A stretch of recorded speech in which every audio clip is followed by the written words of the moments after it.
you can choose to build in easy times and then you'll have a weak business, or you can choose to build in hard times and have a strong business. Welcome, Brandon. Hey, thank you. I'm super excited to be here. This is gonna be I am awesome. excited to have you. Did you know I have a brother named Brandon? I did not. We must be related. Well, probably not. Is that how that However, works? I think that's how it works. Something like it that. is how it works. Are you at your house in Maui right now? I am. Yeah, I'm in Maui right now. I'm in my what we call the sea shed, not the she shed, the sea shed. So I Okay, built a tell shed in my me front yard. what is that? Okay, The sea, sea shed by the as in like the seashore. letter. Oh, by the Sea seashore. shed by the seashore, Okay, or that's what sea shed. Yeah, okay, we built this shed. Like I moved here, and my house is fairly small because it's Hawaii and everything's small here, and so it's like I was working like trying to do podcasts on the floor, my bedroom. My kids are yes. running around, so I went online, found some plans for a little like what is it, 8 by 12 shed, and I built it in the front yard, right by Okay, my pool, and put air conditioning in here and power, and now I got an that office. is Pretty legit. fabulous. Okay, Yeah. so are you on the ocean in Maui? I'm not. I'm above the ocean, so I can look down and see the ocean. I got a stupid view of it, but yeah, I'm like probably 3/4 of a mile to walk there Okay, downhill. so little side tangent. Jason and I have never been to Hawaii. We've been No married way. almost 27 years. Okay, so here's what Oh, happened. okay. So it wasn't until about 6.5 years ago that my business exploded. And we went from like 600,000 a year to $2 million a year in like a 10-day Yeah, span 6 years that's ago. amazing. Okay, so that was amazing. It was so awesome. So Yeah. I had to like wrap my head around really rapid growth because we just didn't have the infrastructure for that sort of a, Yep. 3.5 times. And so there was a lot of hiring and there was a lot of other things. And so then suddenly we had the money to like go to Hawaii Yep. and then COVID hit. COVID hit. Yep. And I was like, are you kidding me? Just when we can finally like afford to travel, outside of the country, then now we can't go outside of the country. And we could have at one time, but Hawaii was kind of, Yeah. they had some of the more stringent rules Yeah, and we things. did. And so now it's still like on my bucket list. Like every year, I'm like, when are we going to Hawaii? And so Yeah. where did you live before Hawaii? I lived in like Western Washington, kind of in the Olympic rainforest, about an hour and a half south of Seattle. So it was raining 300 days a year, and I was like, Okay. I can't take it. Okay. I got to get out. No, I wouldn't be able to either. And I know we're going to talk, not quite a bit about real estate, but some about real estate. Yeah. And so I know you have a bajillion properties, but is this like your only like home that you consider? Like, do you have another house you consider like a second home or third or fifth? Yeah. I have a what we call like a vacation house. It's in Coeur d'Alene, Idaho. I don't know if you've ever been to Coeur d'Alene, but it's I have never been to beautiful. Yeah. Idaho. Yeah, it's gorgeous. Idaho, people think potatoes. No, Idaho's like that's southern Idaho. The Right. panhandle up in the top, it's just the Rocky Mountains and it's Okay. beautiful. So Coeur d'Alene is this, it's like think of a Hallmark Christmas movie into a Okay. town. Like it's a Hallmark Okay. movie they made into a town. So it's like the perfect Yes. downtown, and like I Kardashians have a love that. place there, Justin Bieber has a place there. It's like Have you ever this. seen them? I've never seen them, no, but I do see people around here once in a while, like in Maui, like Adam Sandler.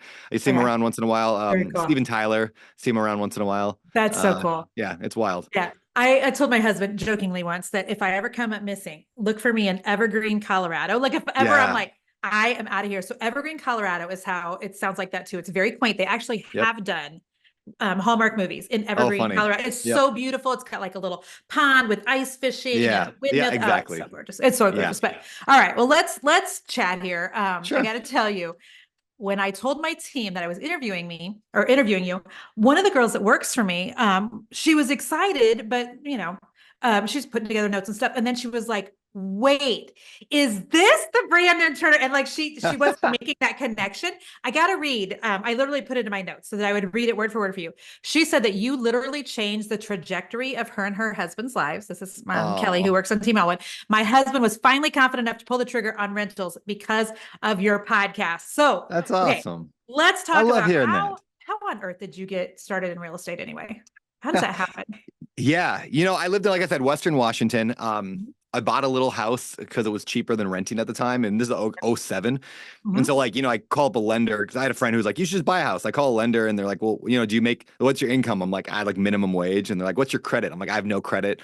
And they're like, "Well, great, we'll approve you for $1 million loan." Like it was like back in the glory days of like lending Yes. fraud. It was great. Yeah. But I didn't buy the most expensive. I bought a cheap house. I was raised by a garage sale mom, so Yep. every Saturday we're in the minivan garage selling. So you learn to buy the cheapest thing ever. Yes. So I bought the cheapest house I could.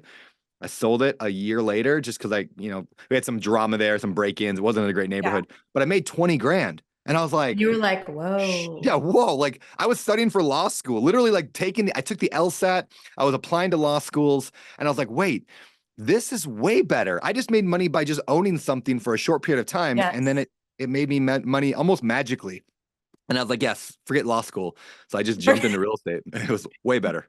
And what did your grad still mother say? Was she okay Oh with my it? gosh, my parents were not like, there was like, I don't think that's a good idea. Because every parent Right. wants their kid to be a lawyer or doctor, right? They Right. want the best for Right. their kids. Yes. It took until, a decade later and, millions of dollar net worth before they were like, oh, I see what you did there. Like Yes. that was a good move. And That now, yeah, now they're and they've invested with me now. Like, yeah. part of their Now they're retirement's like, we funded knew up all deals. along, Yeah, Brandon. We yeah, knew all all along. along, all along. Yeah, it worked out well. Yeah. Okay. So I was watching your YouTube channel this week, Okay. which is phenomenal, by the way. Well, And thanks. I was on one video that said you have over 10,000 Yeah, rental units. Is that yeah, right? You have yeah. I think over, we're, okay. All right. My head. Okay. Let me just say this. I yeah, have Jason and I have two Airbnbs. We have two short-term rentals. We did have three. We sold one this year, but okay. How, yeah, in my head, I can't make that leap. I mean, yeah, and yeah, I'm a yeah. woman of faith. You're a man of faith. Like, how does one get 10,000? Yeah, just being a raging narcissist, it helps. I was kidding. That's it. How do I? So here's the journey. If I could lay out my story in about a minute of like the Yes. four phases, right? So phase Okay. one was like we bought a rental, we started flipping some houses a little bit, not making any money. I mean, it was rough. This is oh 07, 8, 9, 10, Yeah, whatever. that So was that's a like phase hard time. one. Yeah, Yeah. those are hard times. But like, this is a lesson for everybody, whether you're real estate or not. Like we're in a tough spot in the economy right now. And a lot of people are saying, oh, it's so hard right now to build a business or whatever. The truth is most Fortune 500 companies were built in times of recessions. But like you can choose to build in easy times and then you'll have a weak business, or you can choose to build in hard times and have a strong business. Wow, that's Right. Like, good. That yeah, needs like to be like a difficulty makes tweet. you strong. Yeah, a tweet or a tattoo. That needs to be Yeah, that's good. exactly. Yeah, Okay. exactly. The metaphor I use all the time is like a baseball player when they're walking up to the plate. The first thing before they get to the plate, they grab like four big baseball bats. I don't even remember way back in the days you were doing this, but you got like 4 or 5 baseball bats, hold them all together, and you're swinging them, practicing over and over and over. Because then when you drop all of the heavy weight, you're left with Yes. one bat and it feels super light. Yes. That's why I encourage people, no matter what business you're in, is like don't say, oh, I'll do it later when it's easier. Because yeah, you're not going to Right. build the muscle. You got to get the muscle memory at hard in order to make the good times like just fly. So That is so good.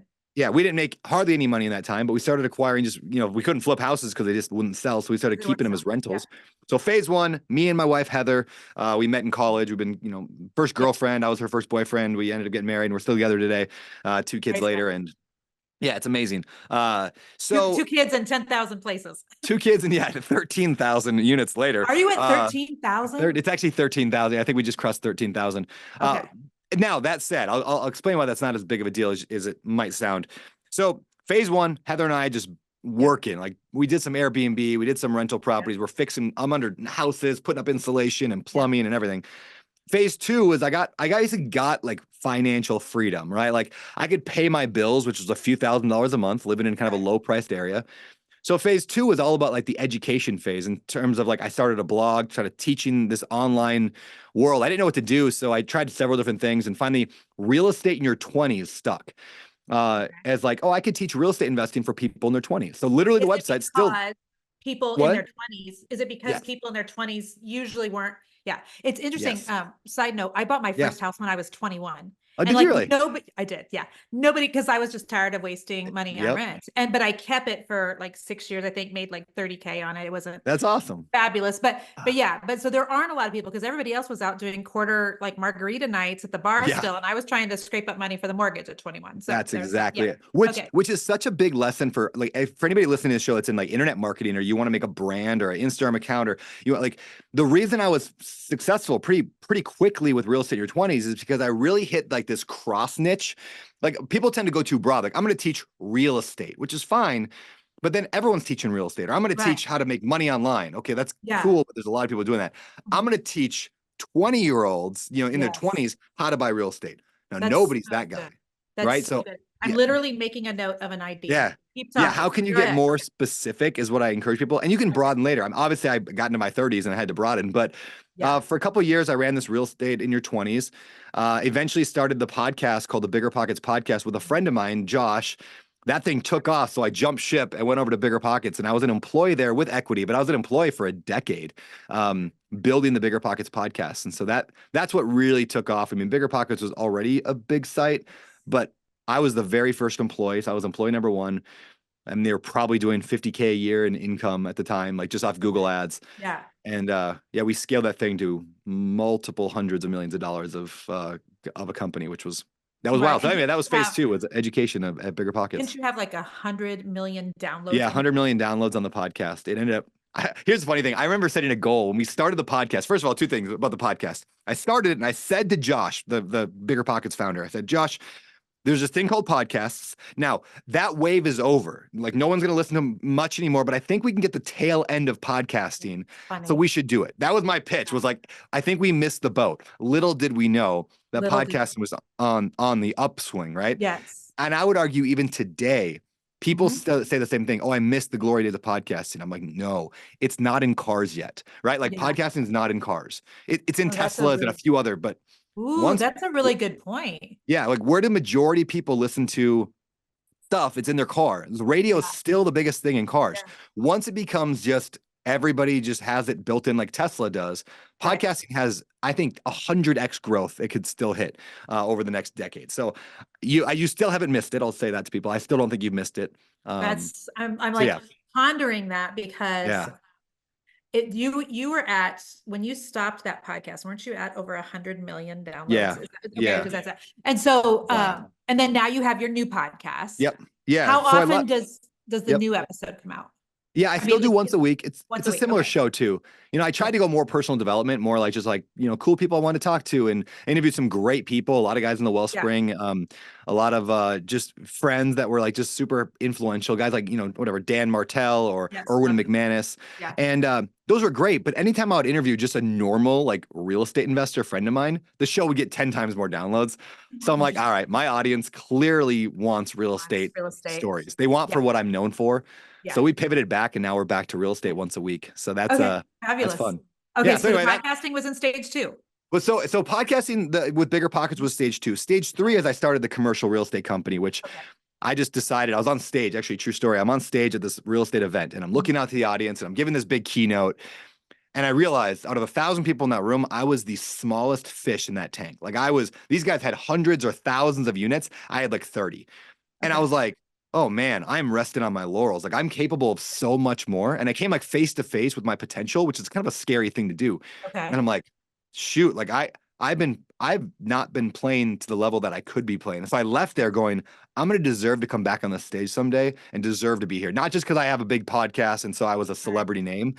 I want to be here because I'm just as good as the people in the audience. So I left there and I committed to building a company, and fast forward now 5 years. So phase 3 is I hired 150 employees, and we bought 13,000 units and raised $400 million from my audience. This is the crazy thing, by the way, just go back to internet marketing. Yes. I did not tap into Wall Street. I didn't go to hedge funds. We raised $400 million from Instagram, like from just my audience who happened to know, like, and trust me. They're like, oh yeah, I'll give them money. Here's 100,000. You know, they and invested this was to start the investment company. Yeah. So it took us now, we've been doing it for 5 years. So it's over the last 5 years, we've raised 400 million. The first time though, I had to raise 3 million and I couldn't do it. We shut down at like 2.5. And then it was like the next time we raised a little more, and then we raised a little more the next round. So we've done now almost 20 different raises, like 20 different funds. Yeah. Each one generally is bigger than the previous. And it's wild what an internet brand can do for real business, you know, real life business. It really is. It's wild. You don't need 100 million downloads. Like you just need wild west out here. Yeah. Yes. Okay. So I have some insane. techie questions. So please. For someone who's listening, and I think I know the answer, but I just want to make sure, when you're talking, you had 30 units, are you meaning like houses, or is like one a little bit of a mix, a duplex, so that counts as 2, and one's an apartment building with 10. Okay. Yep. It's exactly. In fact, I had like a house, a duplex, a triplex. I think I had a fourplex, and then I had a 24 unit. Okay. So like it was like 33 units, something like that.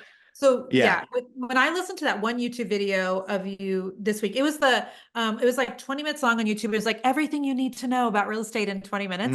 Yeah, And yeah, like yeah. my head computed the majority of the beginning, and then I got to the middle, and you were talking about financing and stuff, and I was like, shoo. But Yeah, anyway, yeah. you said something on there that that I loved, because there's so many different ways you can do real estate. You can flip houses, which like I've met Chip and Joanna Gaines. I've spoke on stage with Oh Chip and man. Joanna. I've been to their events. They were here in Kansas City. Do you remember Periscope?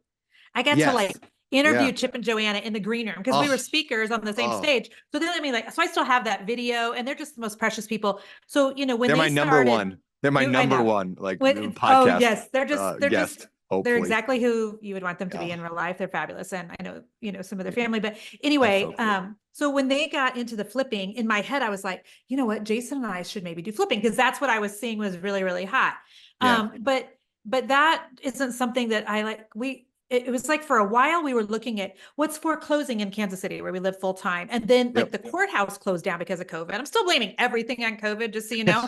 And so it's like, so you couldn't buy stuff at the courthouse steps anymore. And Yeah. Jason's sister does an amazing job at that. So I was like, okay, maybe we're not going to be, Yeah. buying stuff that, and so then, when you talk about apartments, I'm like, no offense, but I'm like, wah, wah.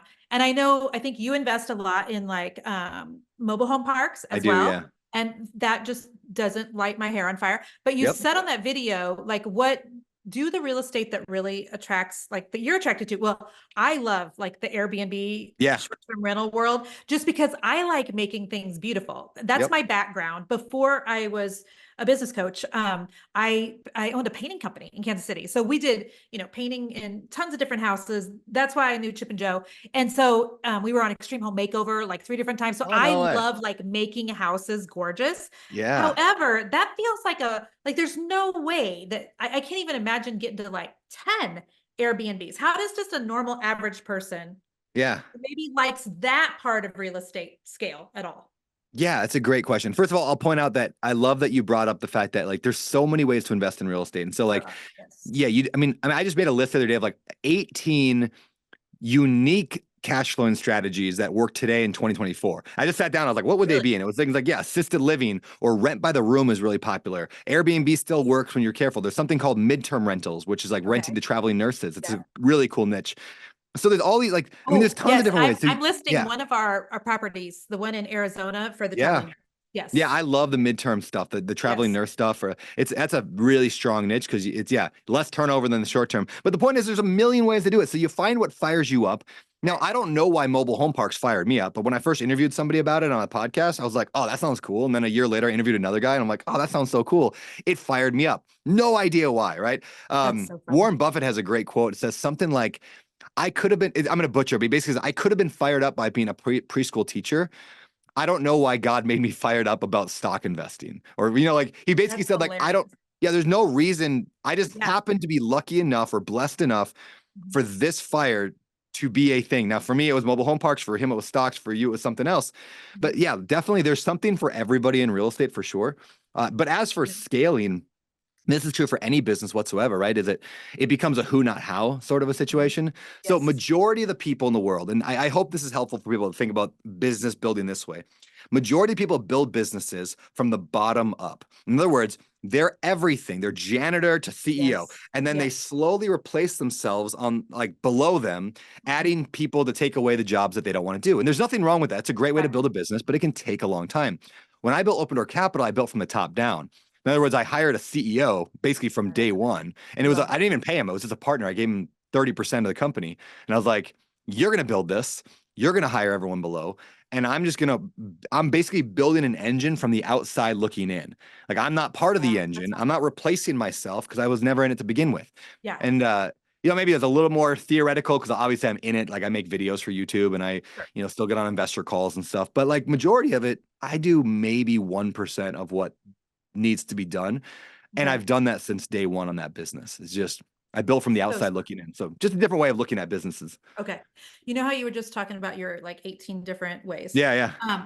Have you heard of people like renting out their pools, like their backyard pools I've at heard their of that. home Yeah. for parties? And there's like a whole app for that. It's amazing.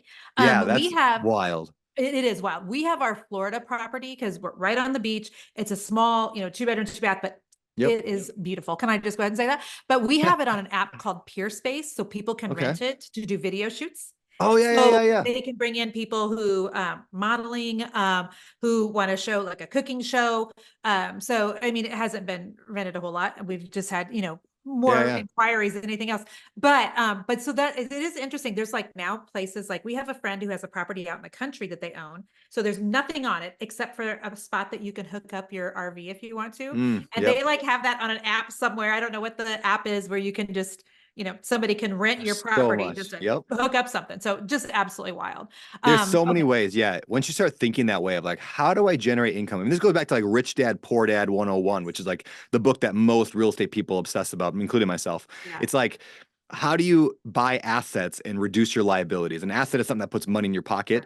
Majority of the world doesn't think that way. They just think, I want a car. Well, a car has a car payment, takes away money from your pocket. But you buy a business and it puts money in your Puts pocket. money in your pocket. Yeah. Yeah. More assets you buy, the Yesterday, wealthier you get. I got an email from a lady whose email list I'm on, and I wrote down some parts of her email. She said, back in 1971, which I was born then, interest rates were 7.33%, is what her email said. She said, if you had waited for interest rates to go down, you wouldn't have purchased a home then till like 1993 or something. Wow. Yeah. And I know. And so she said, meanwhile, the property values like quadrupled. She said people could have made a killing if they weren't so obsessed with interest rates. Yep. Interest rates are obviously not super low at the moment. So Yeah. what's your take on, is this a good time to buy? Yeah. I'm guessing you're going to say it's always a good time to buy. Yeah, I mean, it's always a good time to buy something, right? It's not always a good time to buy everything. For example, right now, if you go and find a fixed up, nice house in a decent neighborhood that you just find on the MLS, like with a real estate agent, and you put 20% down, in your almost every case, you're not going to make money. You're going to lose money every single month for years, most likely. Now, maybe you get lucky and, or maybe just nature takes over and appreciation climbs and you'll win long term. But Yes. I would never recommend buying a property that loses you money. So right now, residential real estate houses, just traditional stuff is really, really, really, really tough. But like I was saying, like one of the movements that now we see coming is the rent by the room. Let's give that as one example. Yes. Rent by the room is where you buy, let's say, a 7-bedroom house, which usually actually don't go for that much more money than a 3-bedroom house, because who Okay. wants a 7-bedroom house? Right. And you rent out each room separately. And now it sounds like a nightmare, but there's ways to manage that. There's even companies like Pad Split that'll manage the whole thing for you, Oh, and you just give nice. it to them. Okay. So all of a sudden, instead of, you could rent the house out for $3,000 a month, but your mortgage is $3,000 a month. So you're going to lose with repairs and Yeah. maintenance. But Yep. when you rent out 7 bedrooms for $1,200 a pop, and now you're making over $8,000 every single month in income. That is fascinating. What is the name of Yeah. that? What did you say you could rent rooms by? There's a company called Pad Split, Padsplit. And I haven't worked with them, but I know they're doing this at scale across numerous That is cities right now. okay. That is absolutely fascinating. Yeah, and it Um, solves a massive problem. Is like young people cannot afford to buy a house, and when right. you're paying $2,000 a month for a studio apartment in some cities like Austin or Yes. anything in Yeah. California, all of a sudden living with a bunch of other cool young people actually sounds kind of neat, and Right. you're spending less than what you would in a studio apartment by yourself. So you get Yeah. community, you get in like the Right. friends, and you get to save money. That's fascinating. Fascinating model. Yeah, So for people who are, interested in maybe buying their first rental property or something like yeah, you're talking about, do you normally suggest, if they don't have 20% just like laying around their bank account, yeah. that they borrow from equity from another property that they, probably already own and live in? Yeah, I don't mind That's that. I mean, one if you way. It's Yeah, I one. definitely, yeah, you can get like a home equity line of credit. If you own a house, I mean, if anybody owns a house today that they bought more than 3 years ago, you have tons of equity in it, most likely, right? Because the market's Yep. just gone up. Yep. Now, the danger of that, of course, if you're trying to get a line of credit on that right now or refinance, you're refinancing into 7%, 8%, Yes. right? That's annoying. But again, like you said earlier, you nailed it, is when you obsess about the interest rate rather than the math or the Mhm. metrics around the deal, like that's where you're making a mistake. So who cares if you're paying 8% if you're making money, right? Like who cares if you're Right. paying Yeah. 50% if you're Mhm. making money? Yeah. Uh, yeah, people get way too caught up on the idea of an interest rate, I think, versus let's run the whole math and get creative on how we make money, like renting by the room. I'll pay Right. 20% all day if I'm making 50% on my Yeah. money. Who Right. cares? And when interest rates go back down, you can always refi. Exactly. You Um, can always, yeah, yeah. you date the rate, they say. You don't marry the rate, you Yeah. date it and you can let go of it at any point. Yeah. The property that we purchased in Florida, and we've had it 2.5 years. Um, It has gone up Yeah. substantially Yeah. in because the area that we're in on 30A, the housing prices are they're dumb. Yeah. And I keep thinking, oh, they're going to go back down. Nope, they're Yep. not going. It's the why. I mean, we're almost at double what Yeah. we paid for it 2.5 years ago. But Yeah. when It's I look wild. at that, the people that bought the condo right next to us, they bought 2 years before we did. We paid almost double what they did. So I keep thinking Mm. like that saying, like, when's the best time to plant a tree? Yeah. Like 20 years ago. 20 The years ago, next when's the best next time is best now. time? Yeah, today. Yep. So I keep thinking of that. But Yeah, I okay, literally so just put that quote in a did you? webinar that I'm teaching. Yeah, Oh, I'm teaching so a webinar funny. next week, and I So just funny. put that out there because it's true, right? Like It's absolutely long-term real estate always wins. The key yes, is can you hold it? And that's why I brought up cash flow. If you're yes, losing money every month, then you yes, maybe can't hold it. But when you hold yeah, it, you always win. Over yeah, all of human history, generally, at right, least over the last, recordable 100 years in America, you cannot lose over a 10 to 20 right, year period. right. Well, I'll tell some of my listeners here because I try to be like kind of sort of real with numbers with my audience. I don't Yeah. know. I hate when people just talk about, you Yep. know, you just can't really grasp them. But so like when I think about our condo in Florida, I know exactly what we have to make every month. The first year, Jason and I just were so generous and we just wanted to well, we didn't even Yeah. plan on it being an Airbnb. It was just going to be a Yep. second home. So we had so many people. We had 9 families that we gave like 5 to 7 days, Yep. pastors, friends, and we just told them, go anytime, not realizing, oh, but we could if we like didn't let them go June, July, Yeah. August, Yeah. when 75% of your revenue comes in. We Like did the same we could thing. have completely cash flowed it, but that was never the goal initially. So second year, I told my husband, I'm like, I'm gonna make sure we at least break even. So I knew exactly what we needed. HOA dues are, stupid when you're on the Yeah. beach, and the cost of insurance is dumb. But we made more than what we needed to last year. And so, I'm like, winner, winner, chicken dinner. Yep. Oh gosh, Love but it. where was I coming up with? Oh, I'm Lord, bring it back. I lost my train of thought, but I Well, know what. while you're Go thinking ahead. of it, can I throw in something cool in that Please situation? do. So Yes. let's just, in real estate, I talk a lot about the 4 wealth generators. There's 4 ways you make money in real estate. Yes. Cash flow, which is what you're talking about, is only one way. In other words, Right. like if you broke even, like on that property, let's just say you broke even at the end of the Yep. year because you gave it out That's a bunch. totally Okay. fine. Yep. Yep, totally fine because the Yep. property went up in value. That's another one. We call it Yep. appreciation. It went up in value during that time, most likely. And even if it goes down for a while, eventually goes up on average, it goes up 3 to 5% per year. Yep. It also paid the loan down. I mean, if you have a mortgage on it, every single month you're paying that mortgage down. And so you're building wealth that way. And then third, when you own real estate, there's massive tax benefits that if you do it Massive. That's right, what I was going yeah. towards. Thank you. Yeah. You can save more in tax. I mean, I know people that buy real estate that doesn't make money, that just Yep. break even They just for just the tax benefit. Yes. Yeah. So our tax guy, he was so happy that we did that one. So the next year he was like, Mm. buy something else. So we bought one in Florida, right outside Scottsdale. Yep. Last year he was like, buy another one. We didn't buy another one. This year he's like, buy another one because some of the tax laws are changing. Yeah. But it has been an incredible tax break for us. And a lot of the people that are listening, they're small business owners. They need tax write-offs. Here's what I Yep. was going to say. The Holy Spirit brought it back. Thank you, Lord. Okay. So for everyone that's listening that has a small business, you have been under my training. The majority of you have been working on building your brand, building your Yep. social media following, building your email list. The reason we can keep our places rented is because I've leveraged this business. Does that make sense? Like Yep. I've got 100,000 people on my email list. So when I send them, hey, you guys want a 20% off coupon, people are booking, our Mm. properties. And so like you've already built something, in my opinion, that you can leverage to get a tax write-off and to keep a place full if you, like me, like the Yeah. idea of just having a second home or real property. And so, but yeah, the tax Yeah. write-off has been Yeah, to fabulous. expand on that personal brand, because you have that, you can get that rented out. Now I'm not recommending this, but I started 5 businesses over the past year, like literally 5 companies in a year. Like I have a mortgage company now, and I have Okay. 2 different kind of education companies. One of them's a nonprofit that we, because of the whole Tim Tebow up on the mountain, we give, That whole yeah. experience that. Yeah, that's like, by the way, phase 4 is that of my life is I'm Okay. going to build this Better Life Tribe into this giant fundraising tool, but we can get to that. Love that. But like, I started all these different companies, another education company that I'm a partner in, and they all work because of my brand, because I can push people to them. Now, I don't recommend 5 at one time. That was a terrible idea. I'm, Your wife's like, and what are yeah. you doing?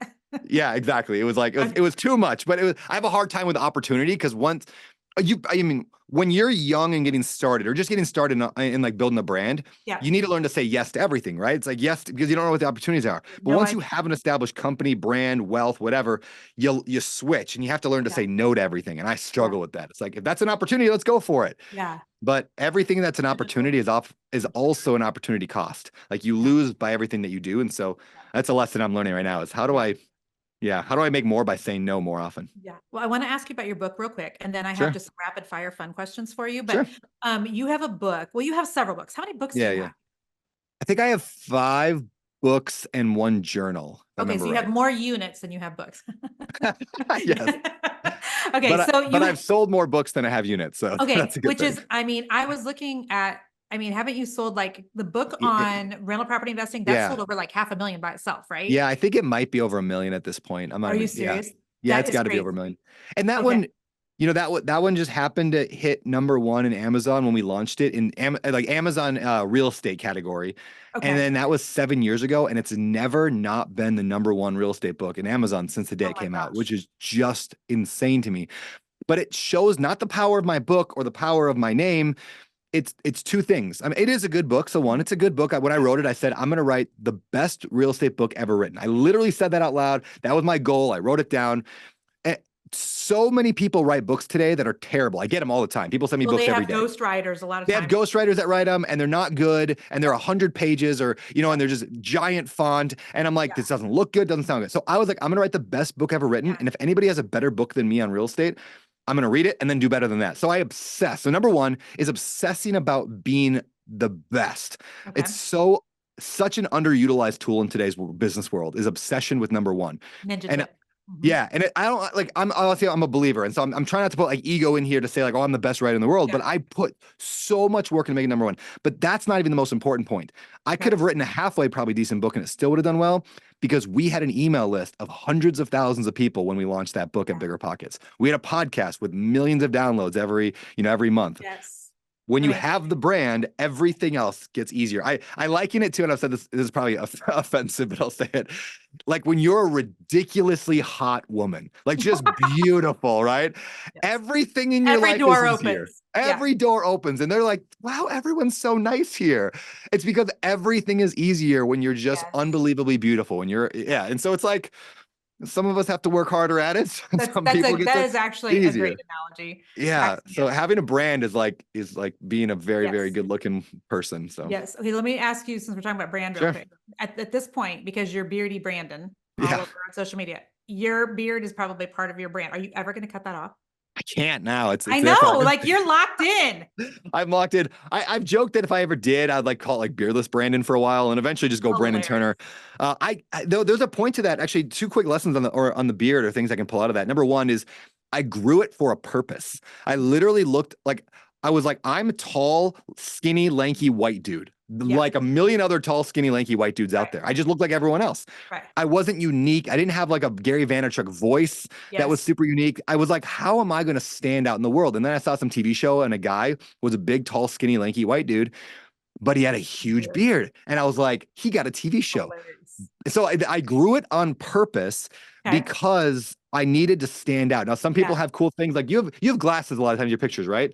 I do, Like but it's my hair that is your hair, I agree. the brand. Yep, Yeah. the glasses, the Or more hair. brand. Yeah. You also just have like a vibe that just like I recognize you when I see you online. I'm like, oh yeah, You. I know you. I feel like maybe it's just my insecurity. I feel like I didn't have that. So I Yeah. grew the beard to Okay. force it. So anyway, that was a lesson learned. And #2 is I didn't wait for somebody else to give me that. I defined it. I made that. Like nobody gave me the nickname Beardy Brandon. I just one day Yeah. was like, I don't like Brandon Turner _official on Instagram. Right. How can I be more catchy? I say it on a podcast, Beardy Brandon. The alliteration, like PayPal, like there's a lot of Yes. like Yes. The studies that go into alliteration. that. Yeah, so that was that's where Beardy Brandon was born. So there you have it. All right. Rapid fire questions. Can I ask you Okay, just a couple before we let you go here? Just there we just go. for fun. Okay. Tell me something you could spend hours doing. Writing, I love it. I could just sit down and write for hours. Okay. Absolutely my favorite thing. Chat GPT or no chat GPT? I use it. Yeah, I use it like an assistant. Like, hey, what's Okay. another word for this? Like, Yeah. how do I Yeah. rephrase this? Yeah. Perfect. What's the weirdest thing you own? Oh, the weirdest thing I own. I love that question. It's I kind of have a a hard one. yeah, it is a hard one. I have a what we call a daddy doll. Somebody made this for me. It is Okay. a 13, 14-inch tall Okay. stuffed animal, but it's Okay. me. It's Brandon Turner. It's a beard and I'm wearing Hilarious. blue jeans and a black shirt, and it's just like me. It's just a doll. And so my kids have it, and we Somebody play sent with the it to daddy you. doll. Yeah, Just somebody sent it to me as a gift. It's a funny gift. okay. All right. What's your last big splurge, not a house, not real estate related. What's your last big Oh, splurge? gonna say I'm buying a $3 million house today. Are you We're gonna really? move. Where at? Yeah. Here in Maui, just like 6 blocks away. Fabulous. Now it may not work out, but I put an offer that's basically full asking price, and I'm buying. Here's full circle. Okay. When I moved to Maui a couple years later, the guy who hired me and started the podcast, Josh Dorkin, years ago, Josh moved to Maui, bought a really, really, really nice house when he Yeah. moved here. So we've been living in the same neighborhood, me and my boss, or a former boss, right? And then anyway, so he just moved and he's selling his house. I'm gonna buy his house and move into it, which is just funny. I just That keep, is so cool. yeah. So Anyway, that's a splurge for sure. yes. But oof, I don't know. I splurge on a ton of stuff. Like I just like that sounds cool. I'm gonna buy it. I bought 2 Teslas, so I'm gonna go with that. Two Nobody Tesla. needs 2 Teslas, but I have Okay, two I've Teslas. never even been on the inside of a Tesla. Can I Oh just my gosh, they're so fun. um They're so fun. I Oh, and don't know why. I don't yeah. know. I feel like I They're have a reaction to them and I don't even want to go in. Isn't that weird? yeah, IKEA. yeah, I feel yeah. the same way about IKEA. I'm like, everybody thinks it's cool. I'm good. I don't Yeah, the Tesla, what changed my mind on those, because I actually kind of did too. Two things changed my mind. One, I drove with a buddy and he hit the gas, and I've never felt anything like that. Just the whip back in your seat. I was like, Okay. this is for me. And number two, I said I would not buy a Tesla unless I bought an asset to pay for it. So I literally went and found a rental property. I bought the rental property. It produced $1,000 a month in cash flow. The loan on the Tesla was $1,000 a month. And so I bought the car. There So you the go. asset paid for the liability. And then I flipped a house. I made 100 grand and I paid it off entirely. So, yeah, you can have liabilities, just don't Yeah. go into debt for it. Make an asset pay for it. It's like Monopoly money. It is Monopoly money. It's a giant game of Monopoly I'm playing. Okay. Last one. What's the book that's currently on your nightstand? Ooh, I am reading. There's a fiction series. I read a lot of books. I probably read 75 books a year. But I'm obsessed with a fiction series called Red Rising. Have you heard of this one? I have not, but I'll write it down. Yeah, it's a popular, I wouldn't call it young adult, but definitely like it's more for men. It's kind of a war, kind of a gladiator meets Ooh. Ender's Game in space. Okay.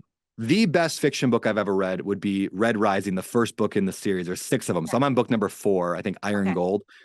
Unbelievable. And every person I've ever told it to read, and people read it, like I've probably told 50 people, everyone has been obsessed with it when they're done. Okay. Like, we have this little friend text group that we all talk about the book. So that's yeah. actually a total God thing. I have a 20-year-old son. I have Oh, 22. get him Red Rising. Him and I were talking, well, we were talking about reading something together this summer. And Yeah. like my favorite genre of movies or anything is always war. And Yeah. I've really been asking God, like, why is it other girls can watch comedies and romance and I can't?